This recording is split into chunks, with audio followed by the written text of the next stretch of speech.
Dear students, today we are discuss about lecture 2nd classification of protein of chapter 1st introduction to biochemistry of DPharm first year. Lecture first का discussion कल हो चुका है, protein and its role. काफ़ी important lecture था और कई बार यहाँ से क्वेश्चन भी पूछे गए हैं। आज सेकंड लेक्चर है क्लासिफिकेशन ऑफ प्रोटीन। यहाँ से लास्ट 3 इयर्स में क्वेश्चन नहीं पूछे गए हैं, लेकिन काफ़ी इम्पोर्टेंट है और आज इसकी हम लोग स्टडी करेंगे। चलिए देखते हैं classification of protein. Proteins are polymers, एक एक पॉइंट पर ध्यान देते हैं। Proteins are polymer that are made up of some 22 monomers called amino acid. आप जानते हैं कि प्रोटीन एक पॉलीमर है। Polymer in the sense, poly का मतलब होता है मेनी, मर्स का मतलब होता है यूनिट, चेन, यानी बहुत सारी यूनिट से मिलकर प्रोटीन बनी होती है। तकरीबन 22 मोनोमर होते हैं। छोटी छोटी यूनिट को क्या बोलेंगे? मोनोमर। उनकी संख्या 22 होती है, जिसे हम अमीनो एसिड कहते हैं। तो सिंपली आप ये जानते हैं कि unit of protein is called amino acid, यानी एक प्रोटीन अमीनो एसिड से मिलकर बनी होती है। Protein has been classified into following 3 major classes. 3 major classes में प्रोटीन को क्लासीफाई कर सकते हैं: सिंपल प्रोटीन, कंजुगेटेड प्रोटीन और डेराइव्ड प्रोटीन। चूँकि नाम से क्लियर है कि सिंपल प्रोटीन सिंपल ही होगी, कंजुगेटेड में कोई दो चीज़ आपस में मिलकर बनाएंगी, और डेराइव्ड में क्या होगा कि प्रोटीन से डेराइव्ड करके कुछ पार्ट अलग करके बनाए जाएंगे। तो एक एक करके हम लोग यहाँ देखेंगे। सिंपल प्रोटीन के 2 पार्ट हैं। Simple proteins are made up of amino acid only. इसमें केवल अमीनो एसिड पाए जाते हैं, कोई दूसरा पार्ट नहीं होता है, उसको बोलेंगे simple protein. For example globulin. Globulins are soluble in water. Globulins जो प्रोटीन होती है वो वाटर में सॉल्युबल होती है। फॉर एग्जांपल मोस्ट एंजाइम, ज़्यादातर एंजाइम इसी प्रोटीन के बने होते हैं। Albumin of egg, serum albumin, ये सब ग्लोबुलिन के एग्जाम्पल हैं। सेकेंड सिंपल प्रोटीन का भाग है fibrous protein. Fibrous proteins are insoluble in water. ये इनसॉल्युबल होता है वाटर में। For example actin, myosin, fibrinogen और कोलाइजिन। ये 4 तरह की जो प्रोटीन दिख रहे हैं ये सब फाइब्रस हैं, वाटर में इनसॉल्युबल हैं। तो आपने यहाँ देखा कि सिंपल प्रोटीन को फर्दर 2 पार्ट में क्लासीफाई किया गया था, ग्लोबुलिन और फाइब्रस प्रोटीन। क्लियर। अब सेकेंड भाग इसका है conjugated proteins. In conjugated proteins a simple protein binds with a non proteinaceous part. Conjugated proteins में क्या होता है कि जो सिंपल प्रोटीन होती है वो किसी न किसी नॉन प्रोटीनेशियस पार्ट से बाइंड हो जाती है, तभी बनाती conjugated protein. They are following types. ये कई तरह से हो सकता है, एक एक करके हम लोग देखेंगे। जैसे फर्स्ट न्यूक्लियो प्रोटीन, चूँकि नाम से ही क्लियर है न्यूक्लियो प्रोटीन, इससे पहले भी इसकी चर्चा हुई है। Nucleo means nucleic acid, protein means protein, यानी इसमें क्या होगा कि प्रोटीन न्यूक्लिक एसिड के साथ बाइंड करके न्यूक्लियो प्रोटीन बनाएगी। जैसे कि वायरस की प्रोटीन जो होती है वो न्यूक्लियो प्रोटीन ही होती है। उनका chemical structure they are made up of nucleo protein. इसमें हम लोग देखते हैं nucleic acid binds as prosthetic group with some protein to form nucleo proteins, right. For example nucleic acid protein complexes of chromosome and ribosome yeast nucleo proteins. तो ये सब nucleo proteins के example हैं। सेकेंड मेटाइलो प्रोटीन्स, नाम से clear है, terminology पर ध्यान दीजिएगा, डेफिनेशन खुद ब खुद निकल कर आ जाएगी। मेटाइलो प्रोटीन्स, इसका मतलब ये है कि मेटाइलो मीन्स मेटल, यानी प्रोटीन मेटल वाले पार्ट से जाके अटैच होगी। Clear. Metal protein complexes are called metallo proteins. For example ferritin with ferrous. Ferritin protein में क्या होता है? फेरस पाया जाता है। इंसुलिन विथ जिंक, ये बहुत इंपॉर्टेंट है, कंपटीशन में यहाँ से क्वेश्चन भी आता है कि जो इंसुलिन हार्मोन होता है आप जानते हैं काफ़ी इंपॉर्टेंट है और काफ़ी विख्यात भी इंसुलिन हार्मोन्स। उसके अंदर जो मेटल का पोर्शन होता है वो कौन सा होता है ना। तो इंसुलिन के अंदर क्या होता है, एक प्रोटीन है, उसके अंदर क्या होता है, जिंक, जेडन, जिंक से अटैच होती है प्रोटीन का पार्ट। तो insulin with zinc and enzyme tyrosinase with copper. तो ये सब मेटाइलो प्रोटीन्स के एग्जाम्पल थे। अब हम लोग बात करेंगे थर्ड टाइप कंजुगेटेड में, क्रोमोप्रोटीन। क्रोमा का मतलब होता है पिगमेंट या colour. Pigment protein complexes form a chromoprotein.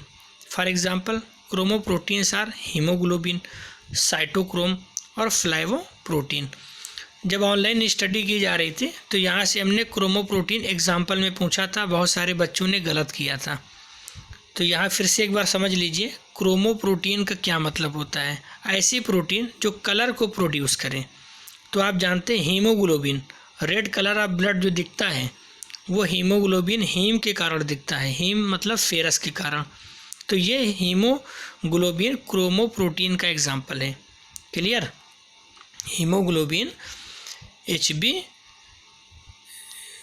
के अंदर हीम पाया जाता है। हीम यानी फेरस, यानी ग्लोबिन प्रोटीन किसके साथ बाइंड है? फेरस के साथ। तो बनाती क्रोमोप्रोटीन, जिसकी वजह से आपके खून का कलर लाल दिखता है। तो ये एग्जाम्पल है क्रोमोप्रोटीन का। Next phosphoprotein. Phosphoproteins are complexes of phosphate protein. इसमें प्रोटीन फॉस्फेट ग्रुप के साथ अटैच होती है। For example phosphoproteins are casein of milk. दूध में जो प्रोटीन कैसीन पाई जाती है उसमें फास्फोरस पाया जाता है, कैल्शियम भी होता है।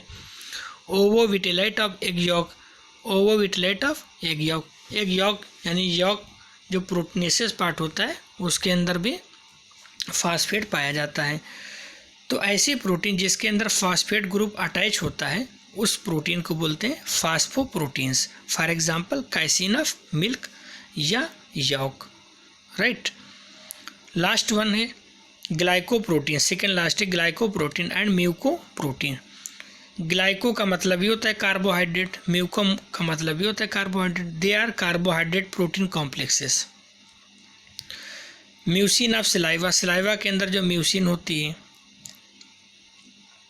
Chorionic, gonadotropin, FSH and LH, ये जो हार्मोन्स है गोनाइडोट्रोपिन हार्मोन्स है, सेकेंडरी सेक्सुअल ऑर्गन्स के लिए रिस्पॉन्सिबल है मेल एंड फीमेल में।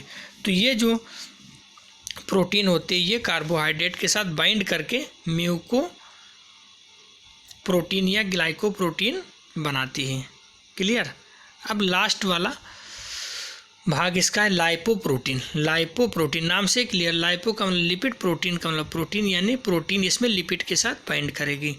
Lipid protein complexes are lipoprotein. For example lipovitellin of egg yolk, है ना। एग यॉक के अंदर जो लिपिड पाई जाती है वो प्रोटीन के साथ बाइंड होती है, तो लाइपोप्रोटीन ही उसको कहेंगे। Comma lipid protein complexes of cell membrane.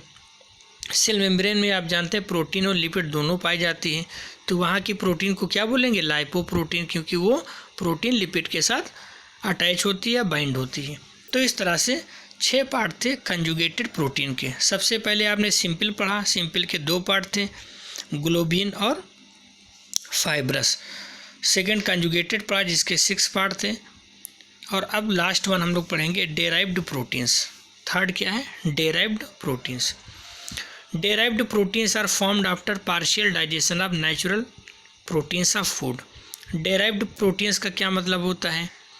जब कभी प्रोटीन्स का पार्शियल डाइजेशन होता है, आंशिक रूप से डाइजेशन होता है, तो उससे जो छोटे छोटे पीसेस मिलते हैं उनको हम लोग बोलते हैं डेराइव्ड प्रोटीन। एक्चुअल में प्रोटीन ही होते हैं लेकिन पीस हो जाते हैं, ठीक है। या प्रोटीन के आंशिक पाचन के बाद जो चीज़ हमको मिलती है उसको हम डेराइव्ड प्रोटीन कहते हैं, ये आप कह सकते हैं। फॉर एग्जांपल पेप्टोन है, पेप्टाइड है, प्रोटीएज है। क्लियर? तो जब पार्शियल डाइजेशन होता है तो प्रोटीन से पेप्टोन का फॉर्मेशन होता है, आपने डाइजेस्टिव सिस्टम में पढ़ रखा है। पेप्टाइड बनते हैं और प्रोटीएज बनते हैं। नोट करके कुछ पॉइंट यहाँ हमने लिख दिया, एडिशनल पॉइंट है, जानना ज़रूरी है। Proteins are main building block है। 75% of our body consist of protein. आप जानते हैं कि बॉडी बिल्डिंग सबस्टेंस प्रोटीन होता है। 75% आपकी बॉडी के अंदर प्रोटीन पाई जाती है। All enzymes O2 carrying pigment antibodies most hormones are proteinaceous. आप जानते हैं ऑल एंजाइम्स, अधिकतर जितने एंजाइम्स हैं या O2 कैरिंग पिगमेंट्स हैं या एंटीबॉडीज़ हैं या मोस्टली हार्मोन्स हैं, ये सब के सब प्रोटीन के बने होते हैं।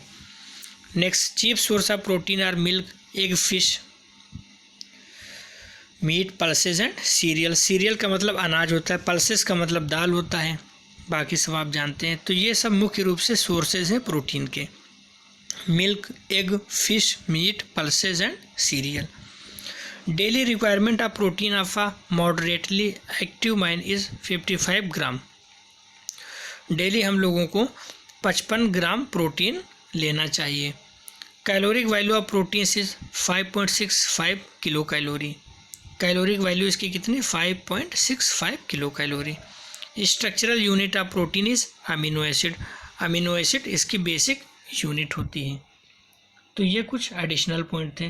तो इस तरह से क्लासिफिकेशन ऑफ प्रोटीन का टॉपिक ये आपका कंप्लीट हो गया। एक बार फिर से इसको रिवाइज कर लें। क्लासिफिकेशन ऑफ प्रोटीन की आपने बात की और ये कहा कि protein has been classified into following 3 groups, simple protein, conjugated and derived. Simple को फर्दर 2 पार्ट में डिवाइड किया, ग्लोबुलिन एंड फाइब्रस। ग्लोबुलिन जो होती है वो सॉल्युबल होती है वाटर में, mostly enzymes, albumin of egg serum, ये सब एग्जाम्पल हैं ग्लोबुलिन के। फाइब्रस इनसॉल्युबल होती है जैसे कि एक्टिन, मायोसिन, फाइब्रिनोजन और कोलाजन।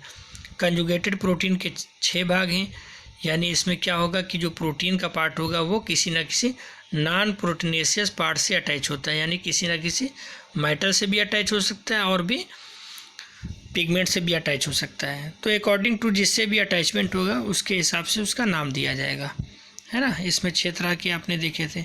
फिर लास्ट था डेराइव्ड प्रोटीन। आप जानते हैं कि जब पार्शियल डाइजेशन होता है प्रोटीन का तो कुछ उसके पीसेस बनते हैं, जैसे कि पेप्टोन, पेप्टाइड और प्रोटीएज, उनको बोलते हैं डेराइव्ड प्रोटीन। और कुछ बेसिक जानकारी नीचे दी हुई है। तो आज के लिए इतना काफ़ी क्लासिफिकेशन ऑफ प्रोटीन। इससे रिलेटेड जो भी क्वेश्चंस होंगे आप होमवर्क सेक्शन पे विजिट करके देख लेंगे, प्लेन पेपर पे उसका आंसर करके वहीं पर अपलोड कर देंगे। लेट मत करिएगा, जितने भी अब तक होमवर्क दिए गए सब जल्दी से जल्दी आप लोग सबमिट करें ताकि उसी के अकॉर्डिंग इंटरनल मार्किंग हो सके और सेशनल नंबर आपको दिए जा सकें। ठीक है, आज के लिए इतना काफ़ी। Thank you.